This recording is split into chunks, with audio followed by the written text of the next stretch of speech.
Assalamualaikum warahmatullahi wabarakatuh. Anak-anak hebat semuanya, kelas 7 yang Umi cintai. Hari ini kita akan membahas materi tentang kehidupan masa praaksara. Tujuan pembelajaran kita kali ini ada dua, yaitu yang pertama, agar kalian dapat menjelaskan pengertian kehidupan masa praaksara, dan yang kedua, menjelaskan kehidupan manusia praaksara berdasarkan periodisasi geologi.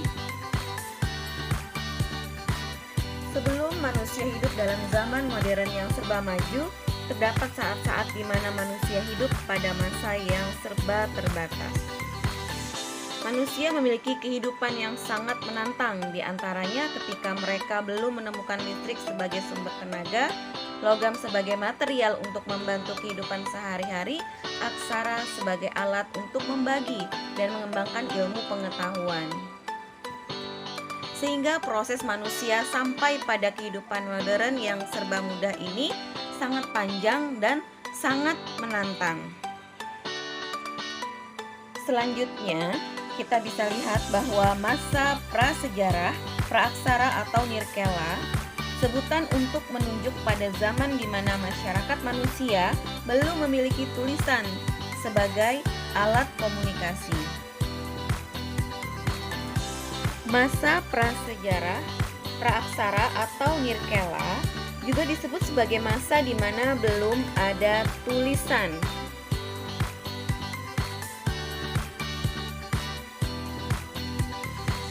Tentunya hal ini berbeda dengan masa selanjutnya, di mana masa sejarah yang bermula ketika manusia sudah mengenal satu bentuk aksara atau simbol tertulis sebagai alat komunikasi. Pada masa praaksara terdapat 3 zaman, yaitu zaman batu, zaman logam, dan masa perundagian. Kalian bisa melihat di slide penjelasan tentang 3 zaman tersebut.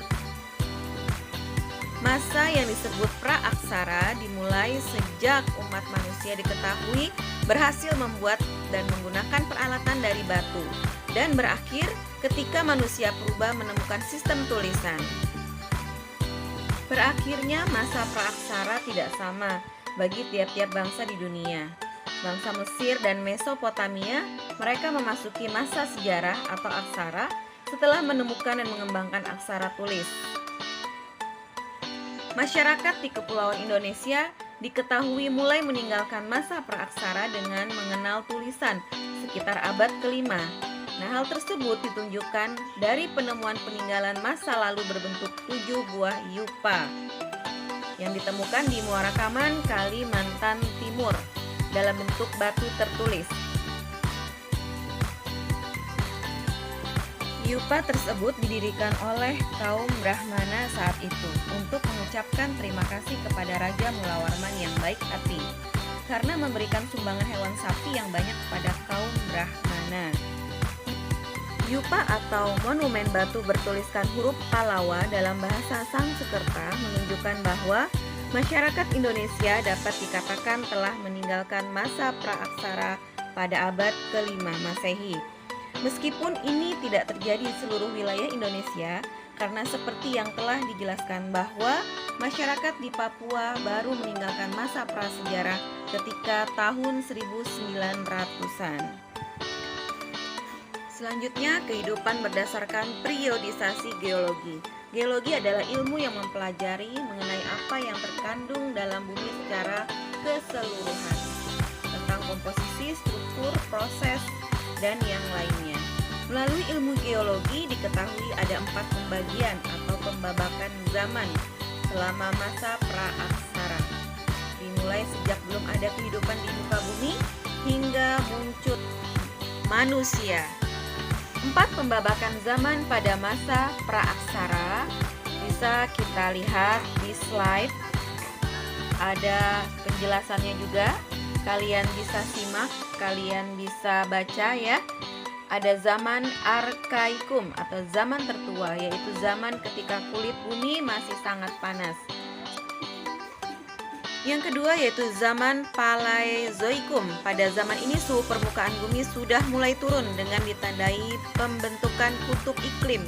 Belum stabil tetapi sudah mulai muncul tanda-tanda kehidupan sederhana. Yang ketiga, zaman Mesozoikum.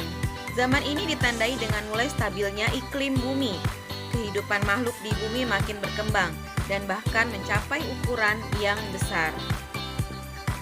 Dan yang keempat yaitu zaman Neozoikum atau Kenozoikum. Zaman ini dibagi menjadi dua.